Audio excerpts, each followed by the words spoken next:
सर्दियां आना शुरू हो गई थी। एक छोटे से गांव के किनारे बहती थी, जो मछुआरों के लिए जीवन का एक अहम हिस्सा थी। गांव की एक छोटी सी बस्ती में रघु और उसका परिवार रहता था। वह साहसी और मेहनती था और अपनी जबान का पक्का था, लेकिन उसका जीवन बहुत साधारण था। रघु और उसकी पत्नी रुक्मिणी, साथ ही उनके दो छोटे बच्चे अजय और मीना बहुत मुश्किलों में अपना जीवन व्यतीत कर रहे थे। रघु नदी में मछलियां पकड़ता था और जो भी मछलियां उसे मिले वह जाकर पास ही के एक बाजार में बेचकर अपने घर का खर्च निकालता था। रघु और उसके परिवार की जिंदगी पूरी तरह से मौसम और नदी की मछलियों पर निर्भर करती थी, लेकिन सर्दियों के आने पर रघु और उसके परिवार की स्थिति और भी खराब हो जाती थी। नदी का पानी ठंड के कारण धीरे धीरे जमने लगता था और हवा भी बहुत तेज हो जाती थी। इसी कारण रघु और उसकी पत्नी ठंड के बारे में सोचकर परेशान हो रहे थे।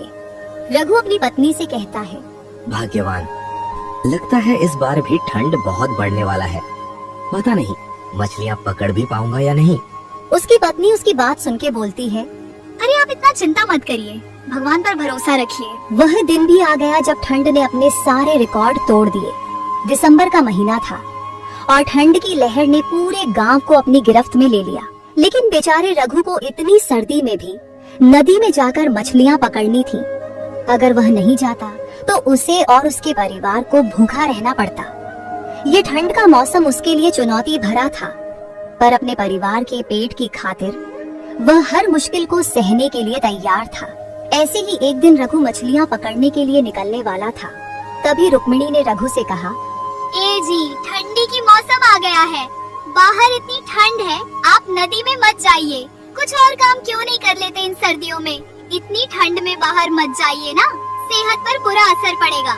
तभी रघु ने रुक्मिणी से कहा, अरे भाग्यवान, अगर मैं मछलियाँ नहीं पकड़ूंगा तो परिवार कैसे चलेगा? मुझे मछलियाँ पकड़ने के सिवा और कुछ काम भी तो नहीं आता। मुझे हर रोज मछलियाँ पकड़ने जाना होगा ताकि तुम लोगों का अच्छे से ख्याल रख पाऊँ। ये ठंड किसी भी हालत में मुझे रोक नहीं सकती। रघु का दिल बहुत मजबूत था, लेकिन वह जानता था कि यह ठंड बहुत खतरनाक हो सकती है। फिर भी उसने अपनी मछलियां पकड़ने का सामान लिया और नदी की ओर चल पड़ा। रास्ते में ठंडी हवा ने जैसे उसे चारों ओर से घेर लिया था। जब वह नदी के पास पहुंचा तो देखा कि पानी का स्तर और भी कम हो गया था और नदी के किनारे बर्फ की परत जमने लगी थी। रघु ने अपनी नाव नदी में डाली और जाल फेंकने का काम शुरू किया, लेकिन जैसे ही उसने जाल डाला उसे महसूस हुआ कि उसकी उंगलियां और पैर बर्फ की तरह सख्त हो गए हैं। उसे इतनी तेज सर्दी लग रही थी कि ऐसा लगता था जैसे शरीर के हर अंग में कड़े कांटे चुभ रहे हो। ठंडी हवाएं बर्फीली हो चुकी थी और रघु की सांसें तक जमने लगी थी। इस कड़ाके की ठंड ने उसे इस कदर जकड़ लिया था कि उसकी आंखें भी जलने लगी थी, मगर रघु ने हार नहीं मानी और मछलियां पकड़ने का काम जारी रखा। दिन भर जाल खींचते खींचते भी उसे एक भी मछली नहीं मिली। रघु बहुत निराश हो गया था, उसका दिल भारी हो गया था, लेकिन उसने खुद को संभालते हुए सोचा, अगर आज मछलियाँ नहीं मिली तो मुझे घर खाली हाथ लौटना पड़ेगा और घर पर सब लोग मुझसे उम्मीद लगाए बैठे हैं। मुझे कुछ भी करके मछलियाँ पकड़नी ही पड़ेगी। वह जाल खींचते खींचते थक चुका था और उसकी हड्डियां तक सर्दी से कड़क रही थीं। वह अपनी नाव में बैठकर कुछ देर आराम करने लगा, लेकिन यह सोचकर वह फिर से उठा, अरे नहीं, अगर इस ठंड में बैठा रहूंगा तो यह बर्फ मेरा शरीर और कमजोर कर देगी। तभी नदी के पास एक बूढ़ा साधु पहुंचा। वह साधु हर रोज नदी के किनारे बैठकर ध्यान करता था। साधु रघु को बहुत देर से देख रहा था और समझ गया कि रघु बहुत मेहनत कर रहा है, लेकिन मेहनत के चलते उसकी हालत बहुत खराब हो चुकी है। उसने रघु को पास बुलाया और कहा, बेटा, इतनी ठंड में क्यों खुद को कष्ट दे रहे हो? मछलियों के बिना जीवन नहीं रुकता। तुम्हें खुद की सेहत का ध्यान रखना चाहिए। रघु ने जवाब दिया, साधु बाबा, अगर मैं मछलियाँ नहीं पकड़ूंगा तो मेरे परिवार को भूखा रहना पड़ेगा।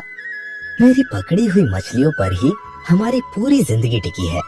साधु ने रघु की बात सुनी और मुस्कुराते हुए कहा, तुम सच में बहुत मेहनती हो, लेकिन जीवन का सबसे बड़ा सुख स्वास्थ्य है। स्वास्थ्य है तो सब है बेटा। साधु की बात सुनकर रघु थोड़ा भावुक हो गया, लेकिन अपनी जिम्मेदारी को याद करके उसने फिर से जाल पानी में फेंक दिया। लेकिन इस बार आश्चर्यजनक रूप से जाल में कई बड़ी मछलियां फंसी हुई थीं। रघु की आंखों में आंसू थे, क्योंकि इतनी देर मेहनत करने के बाद उसे आखिरकार मछलियां मिली। अब वह इन्हें बेचकर घर के लिए राशन ले सकता था। उसने साधु की तरफ देखा और सोचा, यह जरूर साधु महाराज की ही कृपा होगी, जो मुझे इनके आते ही इतनी सारी मछलियां मिल गई। ये सोचते हुए रघु ने साधु को धन्यवाद किया और घर की ओर निकल गया। रघु जब घर लौट रहा था तो रास्ते में उसने सोचा कि इस ठंड में भी भगवान ने मेरी मदद की। मुझे आज की इतनी ठंड में मेहनत के बाद यह एहसास हुआ कि कभी कभी मुझे अपनी सेहत पर भी ध्यान देना होगा, क्योंकि मेरे सिवा मेरे परिवार का कमाने वाला और कोई भी नहीं है। ठंड का कहर बहुत भीषण था। ठंड की वजह से बेचारे की हालत भी खराब हो रही थी। वह जैसे तैसे घर पहुंचा। घर पहुंचने पर रुक्मिणी और बच्चे रघु को देखकर बहुत खुश हुए। रघु ने उन्हें बताया कि उसे नदी किनारे एक साधु बाबा मिले थे और उन्हीं की कृपा से आज उसे इतनी बड़ी मछलियां मिली। इस पर रुक्मिणी ने कहा, यह ईश्वर की कृपा से हुआ है। ईश्वर हम जैसे गरीबों को कभी अकेला नहीं छोड़ते। ए जी, आप सही कहते थे कि मेहनत कभी बेकार नहीं जाती। उस दिन रघु और उसके परिवार ने गर्म गर्म खाने का आनंद लिया और ठंड को लेकर अपनी चिंताओं को भूल गए। रघु ने सोते हुए सोचा, हे भगवान, आज ही की तरह आप रोज मुझ गरीब पर कृपा करना, ताकि मैं अपने परिवार का पेट पाल सकूं। अगले दिन रघु फिर से मछली पकड़ने के लिए तैयार हुआ, लेकिन सर्दियों की कड़ी ठंड ने गांव में अपना कहर बरसाना शुरू कर दिया था। रघु ने पिछले दिनों सीखा था कि मेहनत और भगवान पे विश्वास रखने से कोई भी कठिनाई से बाहर निकला जा सकता है। रघु मछली पकड़ने के लिए जाने वाला था, लेकिन वह महसूस कर रहा था कि ठंड बहुत ज्यादा बढ़ने लगी है और इतनी ठंड में मेरे लिए नदी में मछलियां पकड़ने जाना खतरा भी हो सकता है। कुछ देर बाद रघु बिना ठंड की परवाह किए अपने परिवार के खातिर मछली पकड़ने के लिए तैयार हो गया। जब रघु घर से बाहर निकलने के लिए तैयार हुआ, तब रुक्मिणी ने एक बार फिर उसे रोका और कहा, ए जी, बाहर इतनी ठंड है, क्यों इतना जोखिम उठा रहे हो? वह जानती थी कि ठंड कितनी भयंकर हो सकती है, लेकिन रघु ने अपनी पत्नी को समझाते हुए कहा, रुक्मिणी, अगर मैं घर पर रहकर बैठा रहा तो हम कैसे जिएंगे? ये ठंड चाहे जैसी भी हो, मुझे तो अपनी जिम्मेदारियां निभानी ही पड़ेंगी ना। रुक्मिणी ने उसे समझाते हुए कहा, लेकिन आप देख ही रहे हो बाहर कितनी ठंड है। नदी का पानी बर्फ जैसा जम चुका होगा। ऐसे में बाहर जाना आत्महत्या करने जैसा हो सकता है। रघु ने अपनी पत्नी की चिंता को समझा, लेकिन उसने अपना निर्णय नहीं बदला और रघु आत्मविश्वास से बोला, अरे, तुम चिंता क्यों करती हो? मेहनत और ईमानदारी से किया गया काम कभी व्यर्थ नहीं जाता। भगवान हमारी मदद जरूर करेंगे। यह कहकर रघु अपनी जरूरत का सामान लेकर नदी की ओर बढ़ गया। रास्ते में उसे बर्फीली हवाओं का सामना करना पड़ा। इतनी तेज हवा में रघु की सांसें जैसे ही बाहर निकलती बर्फ की तरह जमने लगी। वह सोच रहा था, क्या इस बार ठंड इतनी तेज होगी कि मेरी मेहनत भी बेकार हो जाएगी? हे भगवान, अब सब कुछ आपके भरोसे है। नदी के पार पहुंचते ही रघु ने देखा कि पानी का स्तर कम हो गया था। नदी का पानी हल्के हल्के बर्फ के टुकड़ों में बदल चुका था। फिर भी रघु ने अपनी नाव पानी में डाली और जाल फेंकने की तैयारी की। वह धीरे धीरे जाल को डालने जा ही रहा था कि उसे दूर खड़ी एक बूढ़ी औरत नदी के किनारे दिखाई दी। रघु उसके पास नाव लेकर गया और उस बूढ़ी औरत को गौर से देखा और पाया कि बूढ़ी औरत ठंड से कांप रही थी। उसकी आंखों में बहुत गहरी उदासी और थकान थी। रघु उसकी ओर बढ़ा और उसकी मदद करने के लिए पूछा, अरे चाची, क्या आप ठीक हैं? आप इतनी ठंड में यहाँ क्यों खड़ी हुई है? महिला ने बहुत ही धीमी आवाज में कहा। बेटा, मैं बहुत थक गई हूँ। मेरा घर नदी के दूसरे किनारे के पास है और इस ठंड में मैं वहाँ नहीं जा सकती। रघु ने महिला की हालत देखकर बिना कोई समय गवाए उसे अपनी नाव में बैठने के लिए कहा। महिला की हालत देखकर रघु को एहसास हुआ कि उसे तुरंत बूढ़ी औरत की मदद करनी चाहिए। रघु ने सोचा, अगर इस बूढ़ी औरत की सही समय पर मदद नहीं की तो शायद ये बूढ़ी औरत मर भी सकती है। रघु ने महिला को नाव में बैठाया और कहा, चाची, आप चिंता मत कीजिए, मैं आपको नदी पार करा दूंगा, आप आराम से बैठ जाइए। रघु बूढ़ी औरत को यह बोल के नदी पार कराने ले गया और साथ ही वह दुखी मन से सोचने लगा, हे भगवान, इस बूढ़ी औरत को भी मदद की जरूरत है और इधर कुछ समय के बाद शाम भी हो जाएगी और मैंने अभी तक एक भी मछली नहीं पकड़ी। पता नहीं आज का गुजारा कैसे होगा। यही सब सोच सोच के रघु धीरे धीरे अपनी नाव को नदी के पार ले जाने की कोशिश करने लगा। कुछ देर बाद जब वह नदी के दूसरे किनारे पर पहुंचा, बूढ़ी औरत ने उसे धन्यवाद दिया। बेटा, तुमने मेरी जान बचाई है। इस ठंड में किसी ने मेरी मदद नहीं की थी। थोड़ी ही दूर मेरा घर है, मैं अब खुद चली जाऊंगी। तुम्हारी मदद से मुझे एहसास हुआ कि अच्छाई अब भी इस दुनिया में जिंदा है। रघु ने मुस्कुराते हुए कहा, अरे, आपको शुक्रिया कहने की कोई जरूरत नहीं है चाची, ये तो मेरा फर्ज है। हमें सबकी मदद करनी चाहिए, यही तो इंसानियत है। उस बूढ़ी औरत के जाने के बाद रघु ने नाव से ही मछलियों का जाल पानी में डालने की सोची, लेकिन अब दिन ढलने को आ गया था और ठंड भी बढ़ रही थी। रघु बेचारा उदास हो गया और मन ही मन सोचने लगा, हे भगवान, अब मैं क्या ही करूं? घर का राशन भी खत्म होने को है और लगता है आज कुछ भी कमाई नहीं होगी। मैंने तो एक भी मछली नहीं पकड़ी। बेचारा रघु उदास मन से खाली हाथ घर की ओर निकला। जब रघु घर पहुंचा तो रुक्मिणी और बच्चे उसे देखकर खुश हो गए। रघु का उदास चेहरा देखकर रुक्मिणी समझ गई कि आज रघु खाली हाथ लौटा। रुक्मिणी तुरंत रघु से बोली, ए जी, क्यों इतना उदास चेहरा बना रहे हो? अभी घर का राशन खत्म नहीं हुआ है। हम जैसे तैसे आज की रात निकाल लेंगे। ये बात सुनकर रघु को थोड़ी राहत मिली। रघु ने रुक्मिणी को सारी बात बताई कि उसने आज पूरा दिन क्या किया और आज खाली हाथ क्यों लौटना पड़ा। रुक्मिणी ने कहा, आपने बहुत अच्छा किया। आपकी मदद से उस बेचारी बूढ़ी औरत की जिंदगी बच गई। अगले दिन रघु फिर से मछली पकड़ने के लिए नदी में जाने के लिए तैयार होता है। आज थोड़ी पिछले दिनों के मुकाबले ठंड कम थी और यह देखकर रघु के मन में थोड़ी उम्मीद आ रही थी और रुक्मिणी भी यह देखकर जैसे तैसे घर में बचा हुआ कुछ खाने का सामान उसे देकर भेज देती है। रघु ये सब लेकर मछली पकड़ने निकल जाता है और मन ही मन सोचता है, पता नहीं भगवान आज क्या परीक्षा लेगा। जो भी हो, बस घर चलाने लायक कुछ जुगाड़ कर देना भगवान। ये सोचते सोचते रघु नदी किनारे आ जाता है और अपनी नाव लेकर मछली पकड़ने नदी के बीच में चला जाता है। कुछ समय की कड़ी मेहनत के बाद रघु ने ढेर सारी मछलियां पकड़ ली। थोड़ी देर बाद रघु खुशी खुशी मछलियां लेकर घर की ओर निकलता है।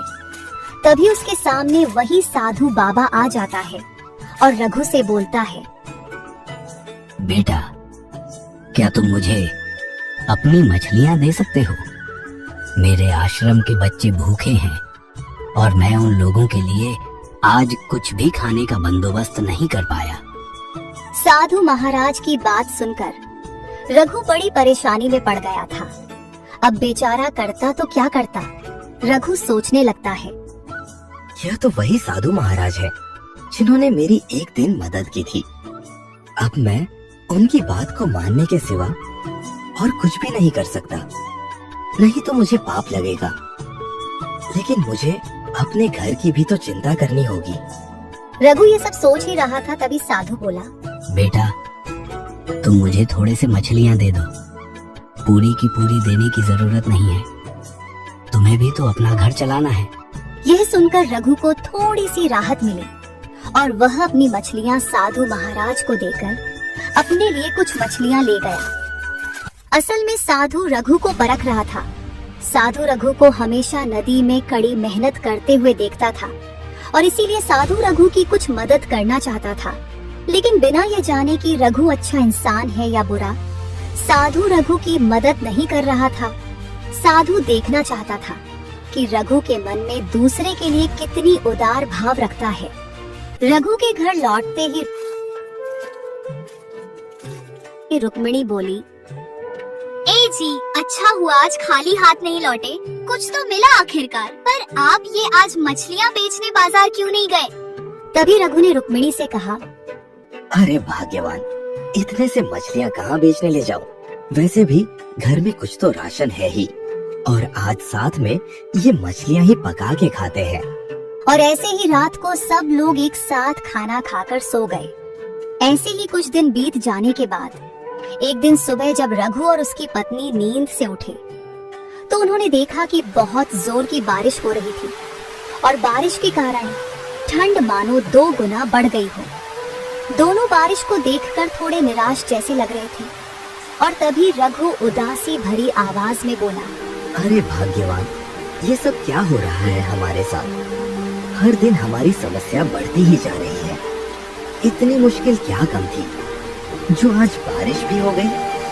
अब इतनी ठंड में मैं कैसे मछलियाँ पकड़ने जाऊंगा? कल तो जैसे तैसे मैंने कुछ इंतजाम किया था, लेकिन आज मैं क्या करूँ? रुक्मिणी रघु की बातें सुनकर थोड़ी भावुक हो जाती है और बताती है, आप यूँ उदास मत होइए ना, भगवान पर भरोसा रखिए। ऐसे ही दोनों उदासी से भरे मन से एक दूसरे से बात कर रहे थे और पूरा दिन बारिश होती रहती है और शाम भी होने को है। तभी वही पहला वाला साधु बारिश से बचने के लिए उनकी चौखट पर आ गए और फिर साधु ने उन दोनों से रात बिताने के लिए आश्रय मांगा। बच्चों, क्या मैं आज की रात यहाँ रुक सकता हूँ? क्योंकि बारिश तो रुकने का नाम ही नहीं ले रही और ऊपर से बाहर बहुत ठंड भी है। साधु मानो फिर से रघु की परीक्षा लेने की मंशा से उसके घर पर आया था और तभी रघु साधु की मदद करने के लिए मान जाता है। अंदर आइए साधु महाराज, बाहर बहुत बारिश हो रही है और ठंड भी बहुत है। लेकिन रुक्मिणी थोड़ा हिचकिचाती है और मन में सोचती है, एक तो घर में राशन भी कम है और खाली बिस्तर भी नहीं है और अब साधु महाराज आ गए। फिर भी रुक्मिणी रघु की वजह से मान जाती है और साधु को अंदर बुलाती है। रघु के घर में राशन भी खत्म होने लगा था और आज तो बारिश की वजह से रघु मछलियां भी पकड़ने नहीं जा पाया और बच्चों के चेहरे पर भी भूख की लकीरें साफ झलक रही थी। रुक्मिणी ने रघु से कहा, ए जी, घर में तो राशन भी खत्म होने को है और आपने साधु महाराज को भी यहाँ बुला लिया। इतने लोगों का खाना कैसे जुगाड़ हो पाएगा? रघु चिंतित आवाज में बोला, अरे भाग्यवान, जो कुछ भी है उसे ही परोस दो। हम मिल बांट के खा लेंगे और अगर खाना कम पड़े तो हम लोग नहीं खाएंगे। तुम बच्चों और साधु महाराज को ही दे देना। साधु उन दोनों की बातें सुन रहा था और एक हल्की सी मुस्कुराहट के साथ उनकी तरफ देख रहा था। खाना कम पड़ने की वजह से रुक्मिणी ने साधु और बच्चों को ही खाना दिया और रघु और रुक्मिणी भूखे रहे। साधु यह सब जानते हुए भी अनजान बना हुआ था, मानो वह उन दोनों की परीक्षा ले रहा हो। फिर बाद सब लोग सोने चले गए और तभी ने देखा कि साधु के बगल में सोने के सिक्कों से भरी एक पोटली थी। रुक्मिणी ने तुरंत रघु को जगाया और बताया, अरे देखिए ना, साधु महाराज के पास कितना धन है।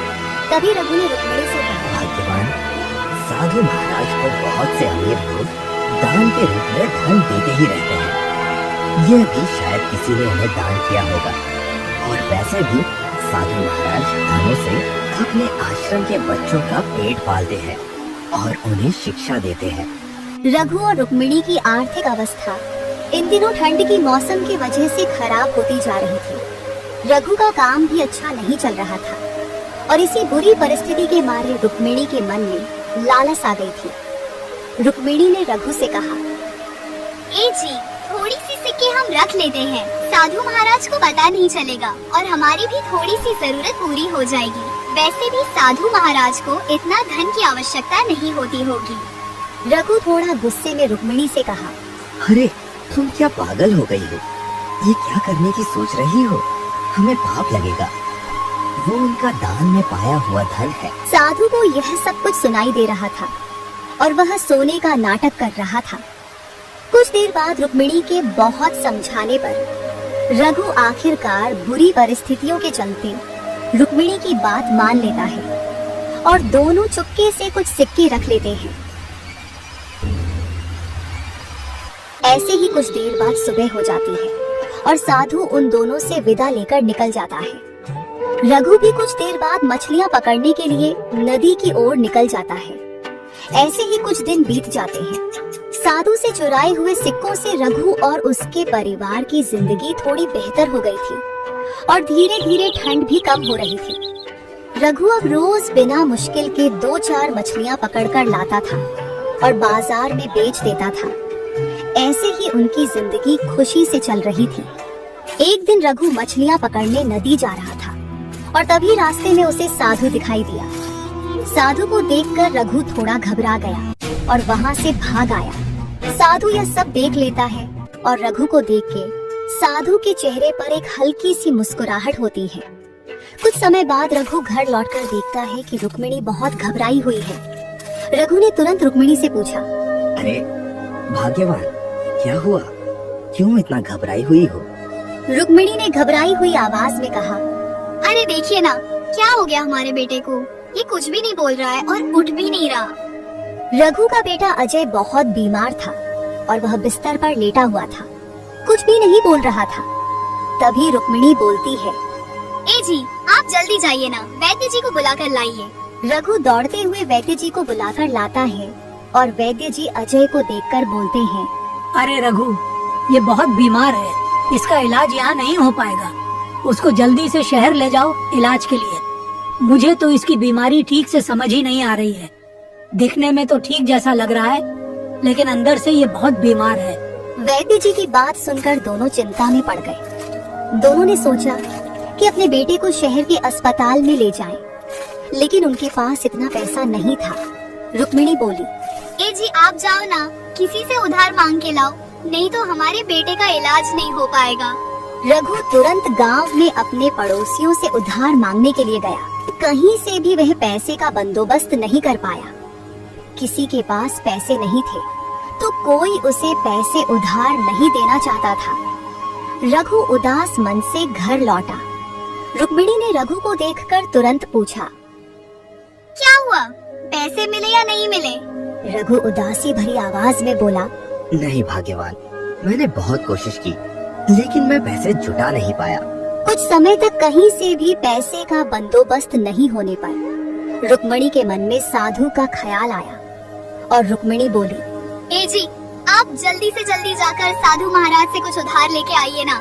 रघु गुस्से में बोला, साधु से? अरे क्या कह रही हो? साधु से कैसे उधार मांगने जा सकता हो? और वैसे भी साधु से जो सोने के सिक्के हमने चुराए थे, उसी का पाप हमारे बेटे को लगा है। वो कहते हैं ना, माँ बाप के पाप बच्चों को लगते हैं। दोनों ये सोचते हुए हताश हो गए और उन्होंने अपने बेटे की ओर देखा। अपने बेटे की हालत देखकर उनसे रहा नहीं गया और फिर कुछ समय बाद दोनों आपस में बात करके साधु महाराज से उधारी मांगने के लिए निकल गए। बीमार बेटे को छोड़कर उन्होंने अपनी बेटी से कहा कि वह अपने भाई का ख्याल रखे। फिर दोनों साधु के पास चले गए। दोनों ने देखा कि साधु महाराज एक पेड़ के नीचे ध्यान लगा रहे थे। दोनों जाकर साधु के सामने खड़े हो गए और साधु के ध्यान से जागने का इंतजार करने लगे। कुछ समय बाद जब साधु ध्यान से जगा तो उसने उन्हें देखा और पूछा,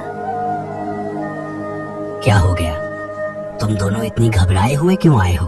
दोनों ने अपने बीमार बेटे के बारे में बताया और साधु से कुछ सोने के सिक्के उधार मांगे। तभी साधु मुस्कुराते हुए बोला, क्यों? उस दिन भी तो थे। रघु और रुक्मिणी के चेहरे पर खामोशी छा गई। रघु ने साधु से पूछा, बाबा, आप कौन से दिन की बात कर रहे हैं? मुझे कुछ समझ नहीं आया बाबा। तभी साधु बोला, बेटा, मैं जो उस दिन तुम लोगों के घर में ठहरा था और तुम दोनों ने जो मुझसे कुछ सिक्के लिए थे, याद आया कुछ? दोनों यह बात सुनकर हक्के बक्के रह गए। उन्हें समझ आ गया कि उस दिन जो हुआ था वह सब साधु को पहले से ही पता था। दोनों को इस तरह देख साधु बोला, घबराने की जरूरत नहीं है, मैं तुम लोगों से नाराज नहीं हूँ। माना तुम लोगों ने गलत काम किया था, लेकिन वो सब तुम लोगों ने अपनी बुरी परिस्थिति के कारण किया था। तुम लोग बुरे इंसान नहीं, बस बुरे तुम्हारे हालात थे।